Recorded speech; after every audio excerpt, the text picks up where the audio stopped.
It's the Sean Widmer Podcast.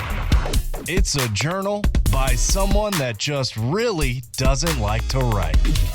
What's going on? Sean Widmer Podcast. As you heard in the intro there, my guy Dalton bringing the show in. I need to take a shower, but I wanted to get the podcast up. I don't want to miss. I don't want to miss. I don't know what we're talking about today. We're going to figure that out here in a second. But the streak needs to keep going. And I just got done with basketball. I got home, went up to say goodnight to my wife, who was in bed. And basketball ends around 10. I get home at like 10:15. She was in bed. I went up to say goodnight. And tonight, normally after hoops, I go with my buddy Josh and my best buddy Michael. And we go to Banners, which is a local establishment here in Lexington.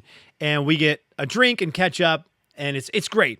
But tonight I needed to come back. I needed to do some work stuff. So I didn't get to go do that. So I sped home, ran upstairs to say goodnight to my wife, had to drop something off for the kids tomorrow. And she looked at me and goes, "Why are you so wet?" And it's because I've been sweating. And it was like in this moment that I realized, I think my wife thinks I just go on Monday nights to a basketball gym and we just shoot baskets around the three-point line. I don't think she gets that for 2 hours, I'm leaving it all on the line like I'm playing for the NBA title. Then I'm scrappy and hustling for loose balls and trying to make moves that I couldn't make in my 20s and 30s. But suddenly I think at 44, I've got this in the bag.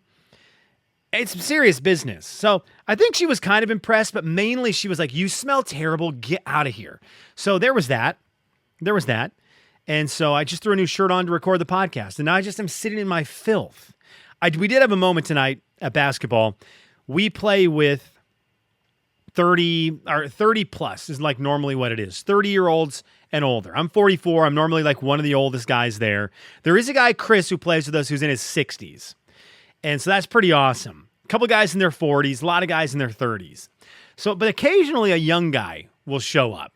And it really isn't tons of fun when a young guy shows up. Like we've had this guy, Andrew, who was 6'10", 6'9", 20, 21 years old, could jump out of the gym.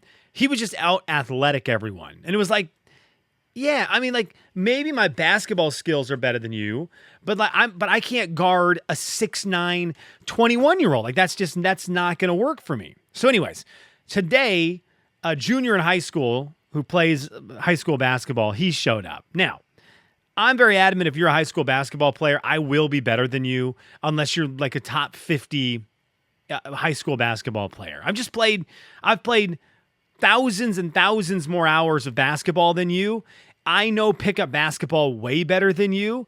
And if you're not on my team, I know you're just going to ball hog and you're going to drag your team down. And you might be really good, but I'm going to beat you. I'm just going to beat you. So this kid shows up and I was like, all right, well, this is my guy. Mike knew it. Mike's like, oh, this guy is going to be your target tonight to try to beat. I'm like, well, yeah, of course. He's 16. He's playing with old men. I don't want him to go home and be like, yeah, I just beat a bunch of old guys in basketball. Well, fortunately for Hill, which was his name, still is his name, he got on my team and we cooked tonight. I think we won every game he was there for. He had to leave at 10 o'clock. Every game from 8 o'clock to 10 o'clock, we won every game. I think it was 7 in a row. And the greatest thing when you have a young guy on your team, I could just get a rebound and throw the ball down the court. Hill could be standing right next to me on the rebound. And I would look at him and be like, "Go fetch it, buddy." And just throw the ball down the court. And he would just sprint like a gazelle down the court. And even if he didn't get a layup after it, he'd go get the ball. It was just great. It was lovely. It was lovely. But I say all that to say I am in my basketball attire still, besides this shirt, if you're watching the video, which is, it was fresh. Now it's just been sitting on my crusty old skin. Okay, there's enough of that. There's some thoughts for you. What did I want to talk about tonight? Two things. I wanted to read a comment we're going to get to off Instagram, but I also needed to talk about 2 subscription services and help me out with this. Now, we have too many subscription services at my house. We just do. I need to cut back on some. We've cut back on a couple, but there's still a couple more we need to lose. I have been seeing wildly ridiculous reviews for House of the Dragon. So I really loved Game of Thrones. I really loved Game of Thrones. And I know it didn't end how we all wanted it to end. And that last season was brutal. There was not a lot of payoff. It was not great. But as a whole, man, I loved the ride of Game of Thrones. I loved it. So I'm interested in all these spinoffs. I would be lying if I didn't say that last season left a little bitter taste in my mouth. But I am seeing reviews for season 3 of House of the Dragon, and it's like 10 out of 10 every episode.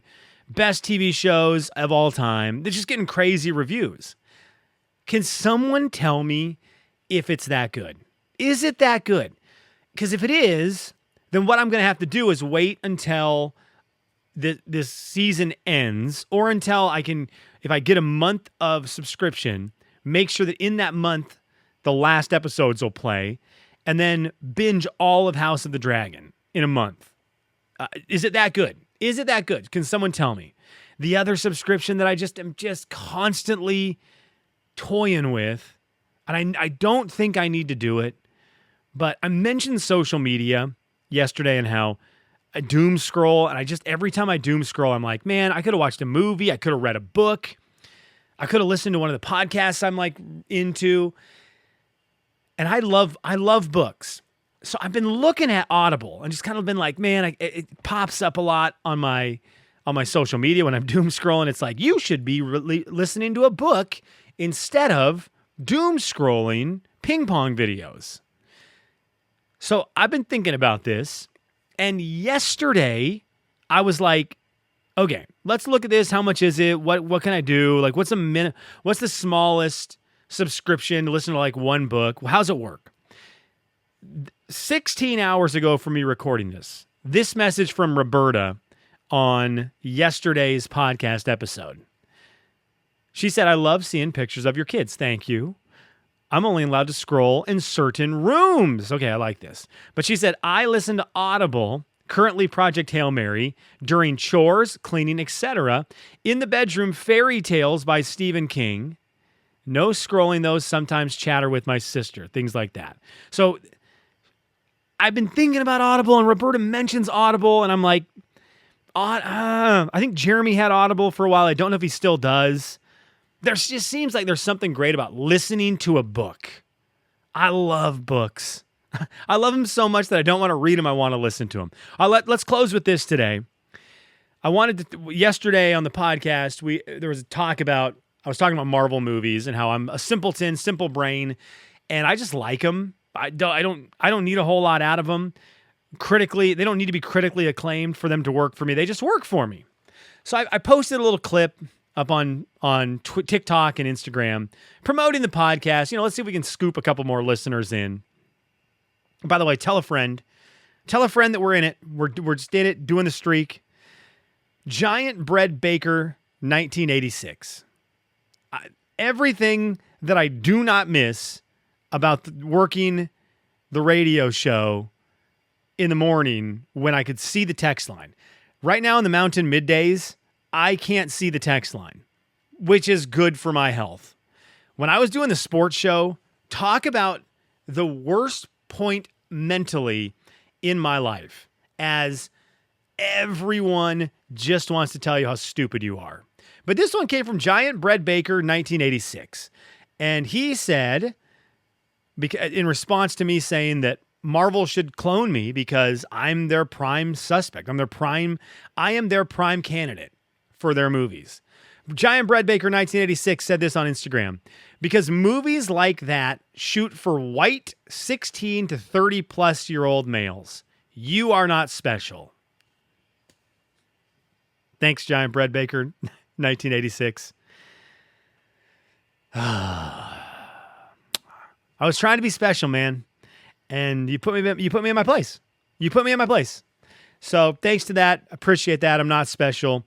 Movies like that shoot for white 16, shout out to Hill, white 16 to 30 plus males, which is funny because a lot of the people that I've heard from in my life who rip on these movies are mid 20-year-old white males.